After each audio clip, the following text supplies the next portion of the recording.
ವಿಶೇಷ ಚೇತನರ ವಾರ್ತೆಗೆ ಸ್ವಾಗತ. ಸ್ನೇಹಿತರೆ, ಗ್ರಾಮ ಪಂಚಾಯತಿ ಸಿಬ್ಬಂದಿಗೆ ಸಂಬಂಧಪಟ್ಟ ಒಂದು ಸುದ್ದಿ ಬರ್ತಾ ಇದೆ. ಅದನ್ನು ನಿಮಗೆ ತಿಳಿಸ್ತಾ ಹೋಗ್ತೀನಿ. ನಮ್ಮ ಚಾನಲ್ ಹೊಸದಾಗಿ ನೋಡ್ತಾ ಇರೋರು ದಯವಿಟ್ಟು ಚಾನಲ್ ಸಬ್ಸ್ಕ್ರೈಬ್ ಆಗಿಲ್ಲ ಅಂದರೆ ಈಗಲೇ ಸಬ್ಸ್ಕ್ರೈಬ್ ಮಾಡಿಕೊಂಡು ಈ ವಿಡಿಯೋಗೆ ಒಂದು ಲೈಕ್ ಕೊಡಿ. ಪ್ರತಿದಿನ ವಿಶೇಷ ಚೇತನರ ವಾರ್ತೆಯನ್ನು ತಪ್ಪದೇ ವೀಕ್ಷಿಸಿರಿ. ಗ್ರಾಮ ಪಂಚಾಯತಿಗಳಲ್ಲಿ ಕೆಲಸ ಮಾಡುವ ಸಿಬ್ಬಂದಿ ಇನ್ಮೇಲೆ ಪ್ರತಿದಿನ ತಮ್ಮ ಹಾಜರಾತಿ ವಿವರವನ್ನು ಪಂಚತಂತ್ರ 2A ತಂತ್ರಾಂಶದಲ್ಲಿ ಅಥವಾ ಮೊಬೈಲ್ ಆ್ಯಪ್ ಮೂಲಕ ಕಡ್ಡಾಯವಾಗಿ ದಾಖಲಿಸಬೇಕೆಂದು ರಾಜ್ಯದ ಗ್ರಾಮೀಣಾಭಿವೃದ್ಧಿ ಹಾಗೂ ಪಂಚಾಯತ್ ರಾಜ್ ಇಲಾಖೆ ಮಹತ್ವದ ಆದೇಶ ಹೊರಡಿಸಿದೆ. ಈ ಮೊದಲು ಗ್ರಾಮ ಪಂಚಾಯತಿಗಳಲ್ಲಿ ಕೆಲಸ ಮಾಡುವ ಡೇಟಾ ಎಂಟ್ರಿ ಆಪರೇಟರ್ಗಳು, ಗ್ರಂಥಪಾಲಕರಿಗೆ, ಜಲಗಾರರಿಗೆ, ಕರ ವಸೂಲಿಗಾರರು ಹಾಗೂ ಸ್ವಚ್ಛಗಾರರು ತಿಂಗಳಿಗೊಮ್ಮೆ ಹಾಜರಾತಿ ವಿವರವನ್ನು ಗ್ರಾಮ ಪಂಚಾಯತಿ ಅಭಿವೃದ್ಧಿ ಅಧಿಕಾರಿಗಳು ದೃಢೀಕರಿಸುವ ಬಳಿಕ ಅವರಿಗೆ ವೇತನ ಪಾವತಿ ಆಗುತ್ತಿತ್ತು.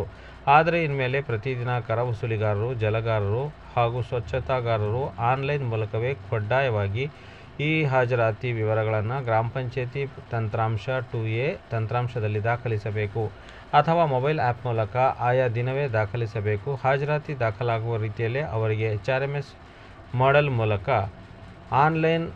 ಆನ್ಲೈನ್ನಲ್ಲಿ ಗ್ರಾಮ ಪಂಚಾಯತಿಗಳು ತಮ್ಮ ಸಿಬ್ಬಂದಿಗೆ ವೇತನ ಪಾವತಿ ಮಾಡಲಿವೆ.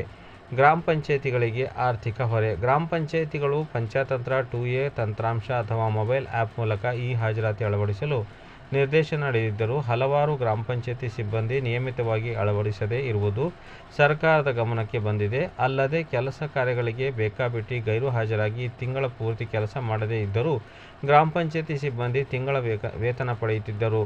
ಇದರಿಂದ ಗ್ರಾಮ ಪಂಚಾಯತಿಗೆ ಆರ್ಥಿಕ ಹೊರೆ ಹೆಚ್ಚುತ್ತಿರುವುದು ಗಂಭೀರವಾಗಿ ಪರಿಗಣಿಸಿರುವ ರಾಜ್ಯ ಗ್ರಾಮೀಣಾಭಿವೃದ್ಧಿ ಹಾಗೂ ಪಂಚಾಯತ್ ರಾಜ್ ಇಲಾಖೆ ಗ್ರಾಮ ಪಂಚಾಯತಿ ಸಿಬ್ಬಂದಿಗೆ ಈ ಹಾಜರಾತಿಯನ್ನು ಕಡ್ಡಾಯಗೊಳಿಸಿದೆ.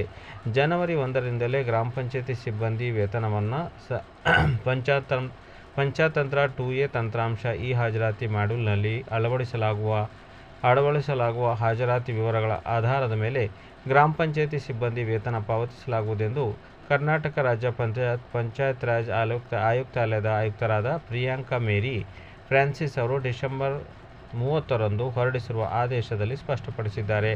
ಈಗಾಗಲೇ ಗ್ರಾಮೀಣಾಭಿವೃದ್ಧಿ ಹಾಗೂ ಪಂಚಾಯತ್ ರಾಜ್ ಇಲಾಖೆ ಪಂಚತಂತ್ರ ತಂತ್ರಾಂಶ ಬಳಕೆ ಮಾಡುತ್ತಿದ್ದು, ಚುನಾಯಿತ ಜನಪ್ರತಿನಿಧಿಗಳು ಸಿಬ್ಬಂದಿ ಸೇವಾ ವಿವರಗಳು, ಯೋಜನೆ ತಯಾರಿಕೆ, ಆದಾಯ ಸಂಗ್ರಹ, ಸಭೆ ನಿರ್ವಹಣೆ, ನಾಗರಿಕ ಸೇವೆ ವಿತರಣೆ, ದತ್ತಾಂಶ ನಿರ್ವಹಣೆ, ಹಣಕಾಸು ಹಾಗೂ ಲೆಕ್ಕ ನಿರ್ವಹಣಾ ಹೀಗೆ ಗ್ರಾಮ ಪಂಚಾಯತಿ ಮಟ್ಟದಲ್ಲಿ ನಡೆಯುವ ಪ್ರಮುಖ ಚಟುವಟಿಕೆಗಳ ನೆರವಾಗುವಂತೆ ಸದರಿ ತಂತ್ರಾಂಶವನ್ನು ಅಭಿವೃದ್ಧಿಪಡಿಸಿದೆ. ಇದೀಗ ಸರ್ಕಾರ ಪಂಚಾಯತ್ ರಾಜ್ ಸಂಸ್ಥೆ ಕಾರ್ಯನಿರ್ವಹಣೆ ಸುಗಮಗೊಳಿಸಿ ಪಂಚಾಯತ್ ರಾಜ್ ಆಡಳಿತ ವ್ಯವಸ್ಥೆಯನ್ನು ಇನ್ನೂ ಜನಪರಗೊಳಿಸಲು ಸಿಬ್ಬಂದಿಗಳ ಈ ಹಾಜರಾತಿ ಕಡ್ಡಾಯಗೊಳಿಸಿ ಆದೇಶ ಹೊರಡಿಸಿದೆ.